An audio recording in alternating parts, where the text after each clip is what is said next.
Hello friends, welcome back my YouTube channel. आज हम आप लोग को बताते हैं फिजिक्स का एक नया टॉपिक जिसको कहते हैं संवेग संरक्षण सिद्धांत।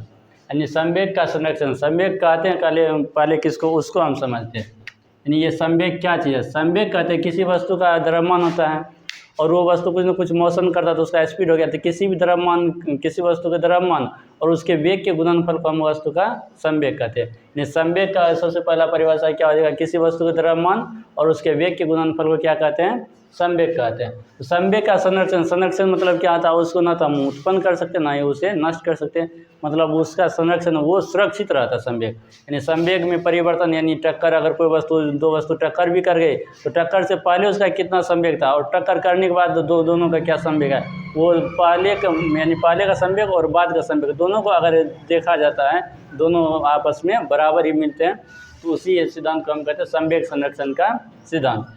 टक्कर से पहले वस्तु का कुल संवेग और टक्कर के बाद वस्तु का कुल संवेग नियत रहता है, जिसे हम संवेग संरक्षण सिद्धांत के नाम से जानते हैं।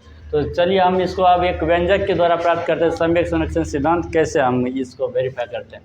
तो मान लीजिए कोई समतल है, इस समतल पर दो वस्तु एक ही दिशा में जा रही है। एक वस्तु का द्रव्यमान m1 है, दूसरे वस्तु का द्रव्यमान m2 है। ये वस्तु u1 वेग से स्पीड से चल रहा है, वो वस्तु u2 वेलोसिटी से चल रहा है। दोनों का इनिशियल वेलोसिटी यानी प्रारंभिक वेग इसका u1, उसका प्रारंभिक वेग u2। अगर ये u1 बड़ा होगा तब जाकर u2 से टकराएगा, अगर u1 छोटा रहेगा तो u2 से कभी भी टकरा नहीं सकता है। तो हम इस कंडीशन में जब u1 को ग्रेटर देन लिए हैं, यानी u1 बड़ा है किससे, u2 से, तभी ये दोनों आपस में जाकर कहीं ना कहीं टकरा सकते हैं आपस में। अगर ये बड़ा नहीं रहेगा तो फिर नहीं टकराएगा। तो मान लीजिए u1 बड़ा था u2 से, तो ये u1 आते आते ये दूसरा कंडीशन में यहाँ पर दोनों एक साथ टक्कर कर गए। टक्कर करने के बाद अगर इसका स्पीड पहले से 20 मीटर पर सेकेंड था तो टक्कर के बाद तो अब 20 रहेगा नहीं, या तो 20 से कम होगा। ये अगर पहले से 20 था तो अब 20 से कम हो जाएगा। वो अगर पहले से मान लीजिए 20 से कम 18 था, तब वो 18 से ज़रूर कुछ ना कुछ ज़्यादा होगा। मतलब दोनों एक दूसरे को स्पीड का यानी वेलोसिटी का आदान प्रदान कर लेगा। तो टक्कर के बाद अब इसका वेलोसिटी हो जाता है फाइनल वेलोसिटी v1, इसका फाइनल वेलोसिटी हो जाता है v2। तो अब द्रव्यमान तो टक्कर से पहले और टक्कर के बाद द्रव्यमान तो चेंज होने वाला नहीं है। द्रव्यमान इसका m1 तो टक्कर के बाद भी m1, इसका द्रव्यमान m2 तो टक्कर के बाद भी द्रव्यमान m2, लेकिन वेलोसिटी दोनों का क्या हुआ, u1 से इसका चेंज होकर v1 हो गया, इसका u2 से चेंज होकर के v2 हो गया। अब हम यहाँ पर इसका व्यंजक देखते हैं कैसे। टक्कर से पहले वस्तु का संवेग, तो वस्तु का संवेग होता है यानी टक्कर से पहले वस्तु A, इसका संवेग। तो संवेग बराबर क्या था, सूत्र द्रव्यमान गुना वेग। संवेग का फॉर्मूला था द्रव्यमान गुना वेग। तो द्रव्यमान हो गया m1, वेग हो गया u1, इसका संवेग हो गया m1 इंटू u1। और उसके गोला B का संवेग यानी गोला B जो इसका संवेग यानी टक्कर से पहले इसका संवेग कितना होगा, टक्कर से पहले इसका संवेग निकालने के लिए उसका द्रव्यमान m2 और उसका वेलोसिटी u2, इसका संवेग हो गया m2 u2।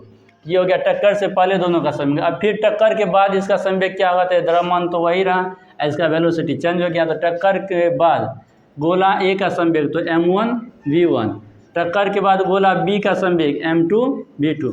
अब संवेग में परिवर्तन कितना हुआ, यानी पहले इसका संवेग इतना था या बाद में हो गया इसका संवेग इतना। पहले इसका संवेग था m2 u2, बाद में संवेग हो गया m2 v2। तो संवेग में परिवर्तन कितना हुआ, कितना बदलाव हुआ, तो वो बदलाव निकालने का था गोला A के संवेग में परिवर्तन। तो परिवर्तन पहला वाला जो अंतिम वाला में से पहले वाले को घटाते हैं, अंतिम वाला संवेग मेरा है m1 v1 माइनस शुरू वाला संवेग था m1 u1, तो माइनस m1 u1।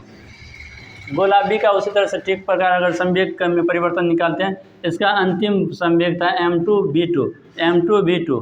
अब प्रारंभिक क्या था, तो m2 u2, तो m2 u2 दोनों क्या किए, घटा दिए।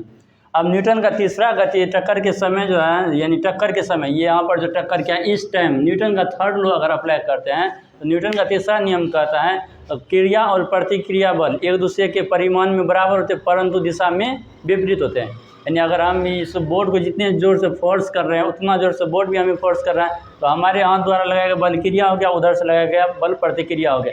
या फिर उधर से लगाए गए बल को हम क्रिया बल कहेंगे तो हमारे हाथ द्वारा लगाए गए बल को प्रतिक्रिया कर सकते हैं। किसी बल को क्रिया और प्रतिक्रिया कर सकते हैं, बस फर्क इतना रहता है उन दोनों का दिशा एक दूसरे के विपरीत रहता है। इसलिए विपरीत दिशा होने के कारण FAB का मतलब हो गया A वस्तु यानी ये गोला AB पर कितना बल लगा, तो उसको हम डिनोट किए FAB से।